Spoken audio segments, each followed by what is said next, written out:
억울하고 화나는 상황에서 할 말 못하시는 분들 많이 계시죠? 얼마나 답답하고 화가 날까요? 마주하기 어렵고 다루기 어려워서 꼭 참고 눌러놓은 감정은 나의 편안하고 소중한 사람들에게 터질 수밖에 없거든요. 화나는 일을 표현하지 못해 어려움을 겪는 분들을 위해 준비한 3가지 중요한 팁이 있어요.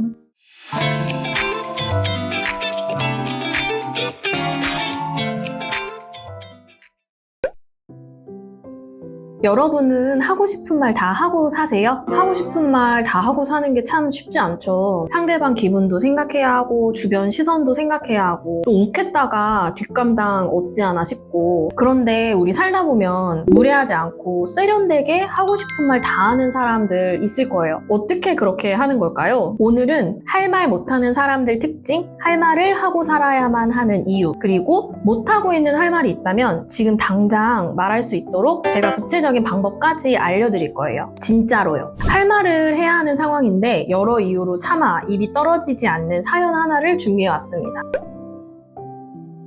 아마 이런 비슷한 문제로 소갈이 하시는 분들이 있을 거예요. 한 중견기업에서 3년째 근무 중인 A와 B의 이야기를 들려드릴게요. A는 성실하고 책임감 있는 성격으로 팀 내에서 신뢰받는 직원이에요. A씨는 주어진 일을 완벽히 해내기 위해 늘 최선을 다하고 팀의 성과를 위해 동료들과의 협력을 중요하게 생각해요. 이런 A에게 유독 힘든 동료가 있다면 바로 B예요. B는 외모도 준수하고 말도 잘해서 상사들과 동료들 사이에서 인기가 많아요. 문제는 B의 업무 방식인데요. B는 자신에게 주어진 일을 자주 미루고 마감이 임박했을 때 A씨 이것 좀 도와줄 수 있을까요? 제가 지금 너무 바빠서 라며 일 처리를 자꾸 부탁을 해와요. A씨는 그럴 때마다 내색하지 않고 일을 맡아 도와줍니다. 문제는 B가 얼마나 일을 안 하고 많이 떠넘기는지 이제 다른 상사나 동료들은 잘 모른다는 거예요. 언제나 이제 B의 뒷수습을 하는 느낌에 A는 늘 불편한 감정이 쌓여가고 있었어요. 어느 날 팀장님이 A와 B를 불러서 공동 프로젝트를 맡깁니다.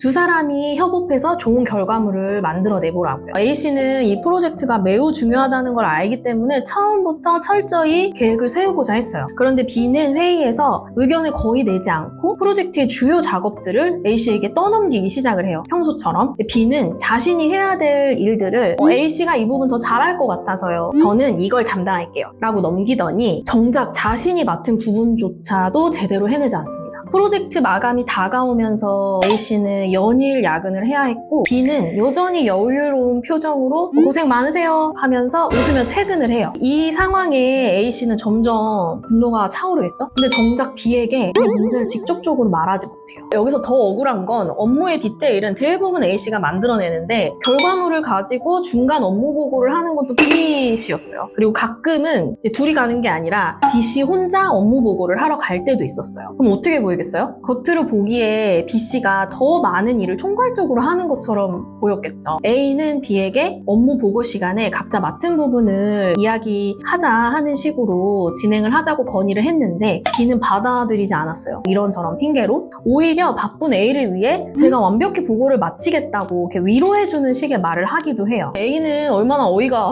없겠어요. 너무 뻔뻔하고 태연하게 이야기하는 B를 보면서 말문이 자주 막히죠. 심지어 발표 전날에 B는 A에게 발표를 위해 보고받는 식으로 A를 좀 아랫직원 대하듯이 했어요. 너무 짜증나고 화가 나지만 우선은 프로젝트가 잘 마무리되는 게 중요했고 또 A는 나만 참으면 되는 상황이니까 우선 참자 라고 생각을 하면서 그 상황을 그냥 좀 넘기는 식의 선택을 합니다. 결론적으로 프로젝트가 성공적으로 마무리되었고요. 팀장님은 칭찬하면서 이번 프로젝트 정말 잘 해냈다. 특히 B씨 정말 수고 많았어요 라고 말을 합니다. 여러분들이라면 이런 말 들으면 어떨 것 같아요? 내가 A라면? A씨는 억울함에 눈물이 날 것 같은데 그저 뭐 입을 다문 채 자리를 지킬 수밖에 없었죠. A는 이제 B의 얼굴만 봐도 화가 치밀어 올라요. 애써 화를 누르느라 스트레스가 극에 달하니까 출근하는 것도 두려워졌어요. B 때문에 기분이 나쁜 건데 주변 사람들까지 좀 불편하게 만들게 되고 회사에서의 관계가 점점 망가지는 기분이 들어요. 하지만 직접적으로 B에게 말을 하려니 걱정이 앞섭니다.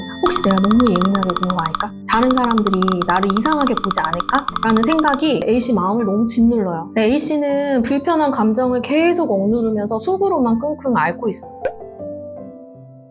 이렇게 억울하고 화나는 상황에서 할 말 못하시는 분들 많이 계시죠? 얼마나 답답하고 화가 날까요? 저러다 A 화병 날 수도 있어요. 이런 분들의 특징을 제가 3가지로 좀 정리를 해봤는데, 첫 번째, 착한 아이 콤플렉스. 많이 들어보셨을 텐데 모든 사람들에게 잘 보이고 싶어해요. 특히나 분노 같은 부정적 감정을 드러내면 많은 사람들이 불편해할 거고, 그러면 미움을 받거나 구설에 오를 수 있다는 두려움이 있어요. 평화주의자, 좋은 게 좋은 거라는 사고방식을 가지고 자신에게 피해가 되는 상황도 웬만하면 감수하고 조용히 넘어가려고 해요. A 같은 경우에 공동 프로젝트를 맡기 전부터 B는 종종 A에게 자신의 일을 부탁하곤 했었죠. 그때도 불편하지만 그런 걸 표현하기보다 그저 묵묵히 도움을 주는 동료의 포지션을 선택했어요. 앞서 말한 이유에서겠죠? 그리고 두 번째, 말빨이 부족해요. 부정적 상황을 대처할 때는 많은 에너지가 들어가요. 상대방에게 문제를 제기할 때 뒤이어 어떤 상황이 벌어질지에 대한 그 불안감, 상대방의 반론, 이런 거에 맞서서 나의 주장을 펼쳐야 하는데 많은 유연함과 민첩함이 필요하거든요. 애초에 이런 부분에 자신이 없다면 그냥 내가 참자로 결론이 나죠. 그리고 3번째는 회피 전문가예요. 자신이 느끼는 분노, 억울함과 같은 부정적 감정을 인정을 하려 들지 않아요. 이런 분들은 감정은 좀 비합리적이고 특히 부정적 감정을 느끼는 게 나쁘다고 생각하시는 경향이 있어요. 감정을 느끼는 거, 감정을 폭발시키는 거, 조절하지 못하는 거 모두 뒤섞여서 부정적 감정 중에서도 분노를 느끼는 것에 죄책감을 가져요. 아까 A가 한 것처럼 내가 예민해서 그럴 거야. 그 사람도 열심히 했는데 내가 모르는 걸 거야. 라는 식으로 불편하다고 느끼는 상황에 대한 원인을 자신에게서 찾기도 하고요. 그리고 자신이 느끼는 감정이 잘못되었다는 가정하에 그거에 맞는 이유를 적극적으로 찾아요. 부정적인 감정을 느끼고 싶지 않다는 이유만으로. 심한 경우에 자신이 화가 났다는 거를 제대로 인정하지 않아요. 그냥 기분이 좀 별로네, 뭐 별거 아니야 라는 식으로 회피하는 경향이 있습니다. 이들의 공통점은 무엇일까요? 바로 자신이 생생하게 느끼는 부정적 감정을 어떻게 다루어야 할지 잘 모른다는 거예요. 그래서 자신의 감정에 눈치를 보거나 스킬이 부족해서 포기하거나 인정하지 않아 버리는 방식을 선택해요. 이런 경우에 내가 마땅히 가지고 있어야 할 자기 보호 방어벽이 작동되지 않거든요. A의 입장에서 본다면 B는 A의 시간과 성과를 빼앗고 있어요. 만약에 A가 B에게 저도 제 일이 바빠서 그건 좀 곤란해요 라는 반응을 했다면 어땠을까요? A씨처럼 이렇게 감정을 억누르고 있다가 어떤 일이 벌어질까요? 여러분, 감정이라는 것은 우리에게 매일매일 매순간 중요한 정보를 제공해요. 이 정보를 파악해서 처한 상황에 적절하게 반응하도록 하는데, 감정은 정보만 주고 딱 사라지는 그런 깔끔한 존재가 아니에요. 우리가 이 감정을 몰라주거나 제대로 처리하지 않으면 이것들이 이제 찌꺼기로 남아서 점점점 폭발할 준비를 합니다. 폭발은 무엇을 의미하느냐? 폭발은 우리에게 크게 3가지를 앗아가는데요. 인간관계, 직장, 건강. 마주하기 어렵고 다루기 어려워서 꼭 참고 눌러놓은 감정은 나의 편안하고 소중한 사람들에게 터질 수밖에 없거든요. 의도하지 않은 내 사람들에게 화풀이를 하게 될 수도 있어요. 또 계속 좋지 않은 기분으로 표정이 굳어있거나 말투가 딱딱해지면서 주변 사람들을 나도 모르게 불편하게 할 수 있겠죠. 여러분 중에서는 밖에서는 친절한데 집에 들어가면 이제 발작 버튼이라고 말하죠. 발작 버튼 잘 눌리시는 분들이 계실까요? 유독 남자친구, 여자친구, 배우자, 엄마, 아빠에게 팍 하고 짜증낼 때 있나요? 다 이런 경우에 해당이 돼요. 다음으로는 미해결된 감정은 기억력이나 일처리 능력을 떨어뜨려요. 아까 그 찌꺼기 있죠? 그걸 미해결된 감정이라고 얘기를 하는데, 이런 것들은 스트레스를 받으면 그걸 처리하느라 에너지를 굉장히 많이 쓰거든요. 그러면서 나의 성장, 이제 발전시킬 수 있는 업무에 들어갈 에너지가 당연히 줄어들 것이고, 실수를 연발하거나 업무 내용을 잘 이해하지 못하는 등 그간에 내가 힘들게 쌓아올린 성과에 큰 영향을 끼칠 수밖에 없어요. 마지막으로는 가장 중요하죠. 건강. 부정적인 감정은 호르몬의 변화로부터 자율신경계 이상, 대사질환, 심인성 질환 등등 건강을 잃게 하는데, 어려운 말 다 빼고 건강이 나빠져요. 이 감정을 잘 다루지 못하면.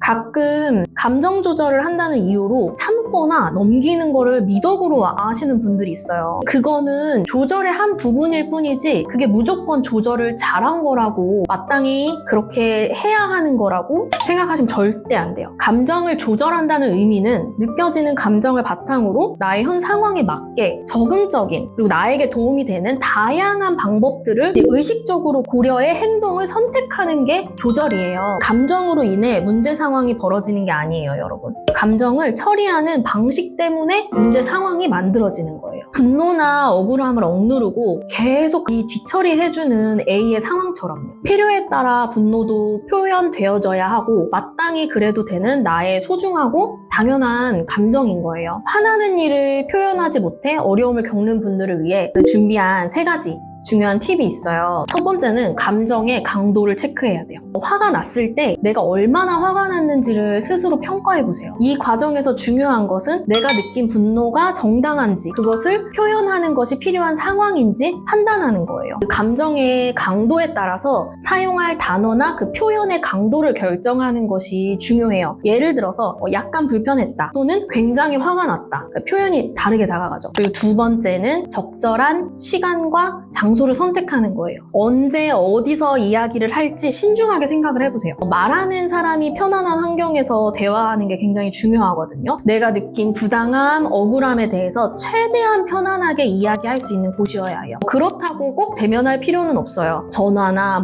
메신저를 통해서도 충분히 이야기할 수 있습니다. 중요한 것은 내 감정을 명확하게 전달해서 앞으로 같은 일이 반복되지 않도록 예방하는 것이에요. 세 번째는 나의 메시지를 요약 정리해야 돼요. 이 정리에 있어서 필요한 요소들은 문제의 사건, 그것에 대한 나의 생각 및 감정, 그리고 개선 사항, 이 3가지가 들어간 메시지를 정리하시면 좋은데요. 나의 감정을 상대방이 알아듣도록 분명하게 전달하는 거는 매우 중요한 일이에요. 함께 일을 하는 데 있어서 또는 관계를 유지해 나가는 데 있어서 매우 중요한 일이기 때문에 이 정도의 준비는 필요하겠죠. 이렇게 정리를 해두면 나의 메시지와 감정이 한번 정리되어 이야기할 때 수월하게 할 수 있어요. 제가 A의 상황에 맞는 예시 멘트를 알려드릴게요. 이렇게 표현할 수 있을 것 같은데요. B씨, 제가 드릴 말씀이 있어서 뵙자고 했어요. 제가 함께 프로젝트 진행하면서 느낀 부분이 있어서요. 저번에 B씨가 하셔야 할 일을 저에게 맡기셨을 때 제가 좀 많이 힘들었어요. 부탁 받았을 때 바로 어렵다 말씀했어야 되는데 제가 당황해서 그렇게 못했거든요. 근데 이후에도 비슷한 일이 반복돼서 프로젝트 준비 기간 동안에 마음고생을 좀 했습니다. 이 상황을 모르실 것 같아서 제가 어렵게 말씀을 드려요. 다음에 함께 일할 때는 맡으신 일은 최대한 본인이 처리해 주시고 업무 보고라든지 이제 공유에 관련된 부분도 저랑 충분히 협의를 한 후에 진행을 해주세요. 어때요, 여러분? 이 정도로 표현해 보실 수 있으시겠어요?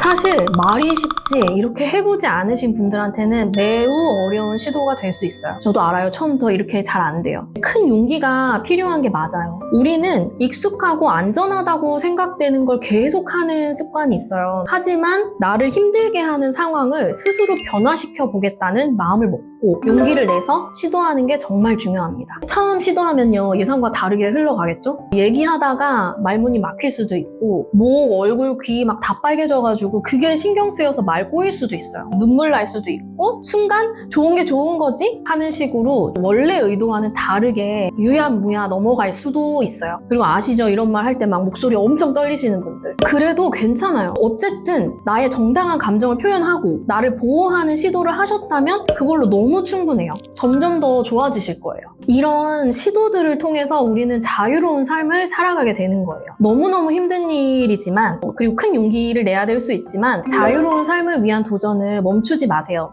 제가 도와드리겠습니다. 이번 영상은 이지영 교수님의 저서인 정서조절 코칭북의 일부 내용을 참고했어요. 감정에 대해 매우 심도 있게 다룬 책이니까 감정 공부를 하고 싶은 분들께 추천드려요. 구독, 좋아요, 알림 설정 잊지 마시고요. 삶은 감정의 자유에서 시작됩니다.